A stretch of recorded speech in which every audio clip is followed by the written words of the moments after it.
గోరంట్ల మాధవ్ హిందూపురం పార్లమెంటుకు 5 సంవత్సరాల పాటు రిప్రజెంట్ చేసిన మాజీ పార్లమెంటు సభ్యులు, పోలీస్ ఆఫీసర్గా కూడా పనిచేసినటువంటి అనుభవం ఉన్న వ్యక్తి.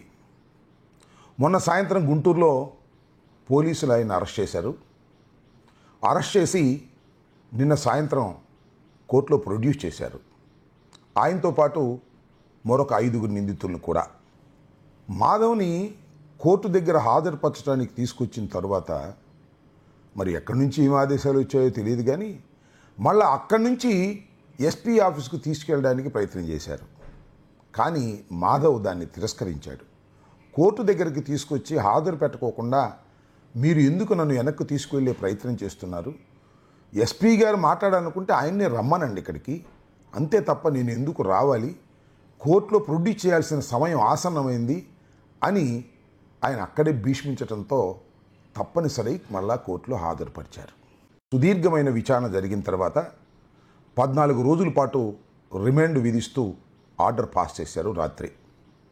ఈ నేపథ్యం ఏంటి? అసలు గోరంట్ల మాధవ్ని అంత హడావుడిగా అరెస్ట్ చేయాల్సిన అవసరమే ఉంది? కోర్టులో ప్రొడ్యూస్ చేసి జైలుకు పంపవలసినటువంటి పరిస్థితి ఎందుకు ఏర్పడింది? చాలా కాలం నుంచి ఎదురు చూస్తున్నారు. వైఎస్ఆర్ కాంగ్రెస్ పార్టీలో యాక్టివ్గా ఉండేటటువంటి నాయకుల మీద ఎక్కడ దొరికితే అక్కడ కేసులు పెట్టాలని, వారిని అణిచివేయాలని, భయపెట్టాలనేటువంటి ఒక ఫిలాసఫీని తెలుగుదేశం పార్టీ అలవర్చుకుంది. దానికోసం పోలీసు యంత్రాంగాన్ని విచ్చలవిడిగా చట్ట వ్యతిరేకంగా వాడుకునేటటువంటి ప్రయత్నం చేస్తుంది. దానిలో భాగంగానే గోరంట్ల మాధవ్ని మొన్న ఇక్కడ అరెస్ట్ చేశారు. వారు చెప్పే ఆరోపణ ఏమిటి అంటే, గోరంట్ల మాధవ్ చేబ్రోలు కిరణ్ అనే వ్యక్తి ఎవరైతే సోషల్ మీడియాలో భారతి గారి మీద అసభ్యకరమైన వ్యాఖ్యలు చేశారో అతన్ని గుంటూరు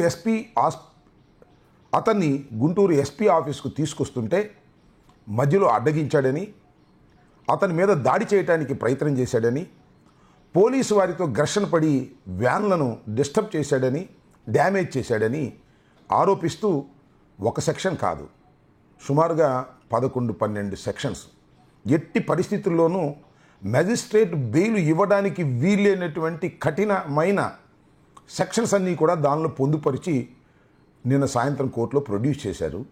ఇది జరిగిన విషయం. ఈ ప్రొడ్యూస్ చేసే ముందు ఎప్పుడైతే అరెస్ట్ చేశారో అప్పటి నుంచి ప్రొడ్యూస్ చేసేంత వరకు జరిగినటువంటి పరిణామాలు చాలా ఆసక్తికరంగా ఉన్నాయి. అదేమిటంటే, అరెస్ట్ చేశారు ముందు, ఆ తర్వాత నగరంపాలెం పోలీస్ స్టేషన్కి తీసుకువెళ్ళారు. సరే, నగరంపాలెం పోలీస్ స్టేషన్కి తీసుకువెళ్తే బహుశా ఈ రాత్రి అట్టుపెట్టి రేపు ప్రొడ్యూస్ చేస్తారులే అని అనుకున్నాం. నేను లేళ్ల అప్పిరెడ్డి గారు ఇద్దరం వెళ్ళి, ఇంకా కొంతమంది న్యాయవాదులను కలిసి వెళ్ళి ఆయన్ని యోగక్షేమాలు తెలుసుకుందామని ప్రయత్నం చేశాం. పోలీసు వారు మమ్మల్ని అలౌ చేయలేదు.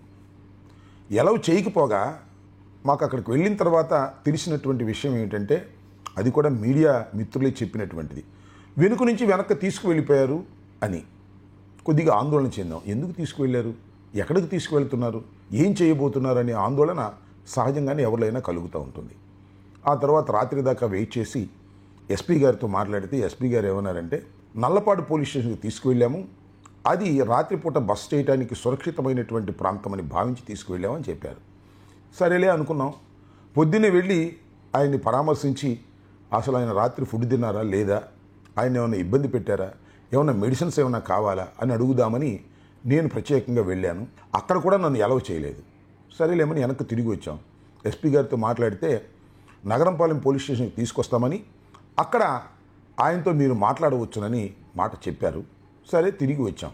సరే, నగరంపాలెం పోలీస్ స్టేషన్కి తీసుకురాలేదు, కానీ ఒక ఆసక్తికరమైన విషయం జరిగిందనేది మీ దృష్టికి తీసుకురావాలి, ప్రపంచం దృష్టికి తీసుకురావాలి, సమాజం దృష్టికి తీసుకురావాలని నేను అనుకుంటున్నాను. అదేమిటంటే, గోరంట్ల మాధవ్ 5 సంవత్సరాల పాటు పార్లమెంటు సభ్యుడిగా పనిచేశాడు.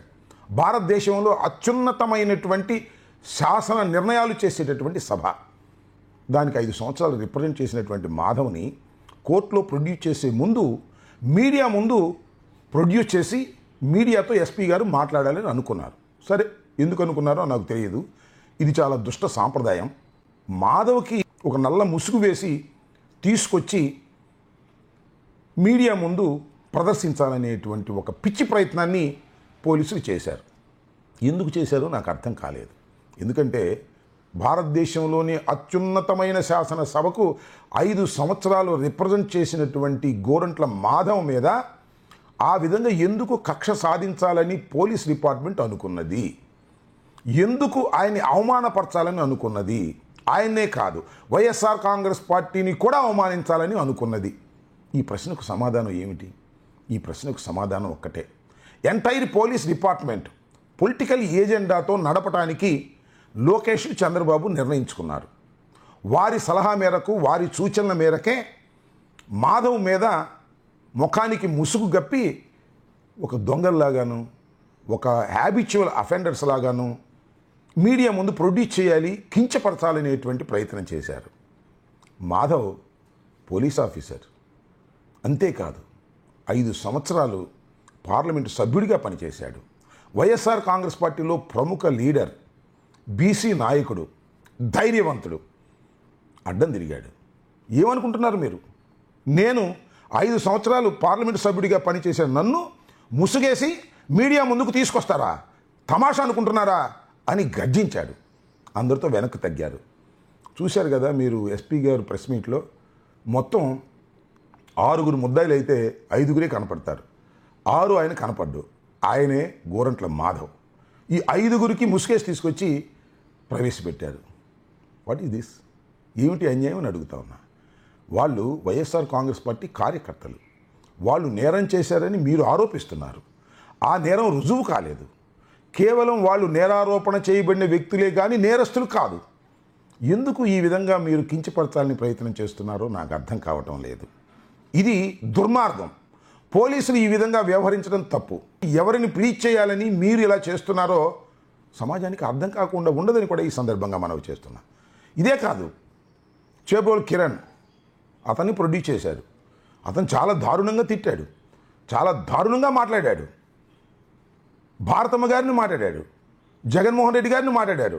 వైఎస్ఆర్ కాంగ్రెస్ పార్టీ నాయకులందరినీ మాట్లాడటమే అతను వృత్తిగా పెట్టుకొని పనిచేస్తున్నాడు సంవత్సరం నుంచి. చివరికి ఇవాళ అరెస్ట్ చేశారు, కేసు పెట్టారు, అతను కూడా ముసుగేశారు. ఎందుకు వేశారో నాకు అర్థం కాల.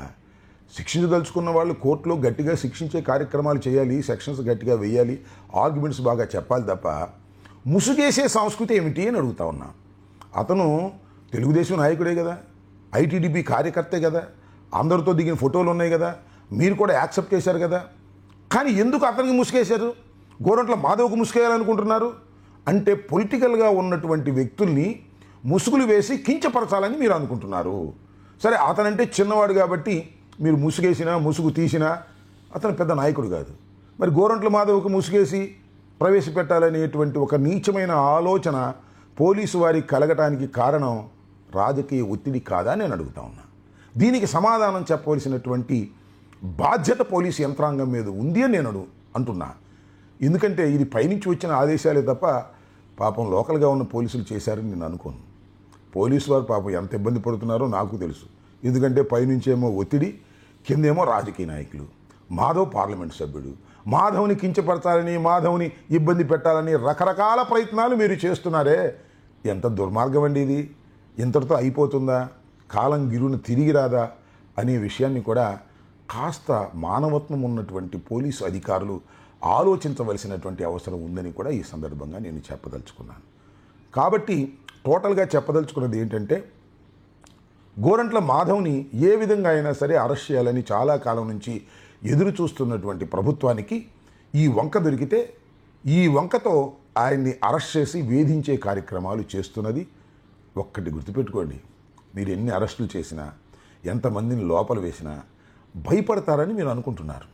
భయపడరు, రాటు తేలుతారు, ధైర్యంగా ముందుకు వస్తారు. ఎవరో ఒకళ్ళు ఇద్దరు భయపడి పారిపోతే పారిపోవచ్చేమో, కానీ మొత్తం టోటల్గా వైఎస్ఆర్ కాంగ్రెస్ పార్టీ నాయకులు కానీ, క్యాడర్ కానీ ఛాలెంజింగ్గా తీసుకొని ముందుకు సాగేటటువంటి ప్రయత్నమే జరుగుతుంది తప్ప మీరు ఎంత నొక్కాలనుకుంటే అంత స్పీడ్గా పైకి లేస్తాం.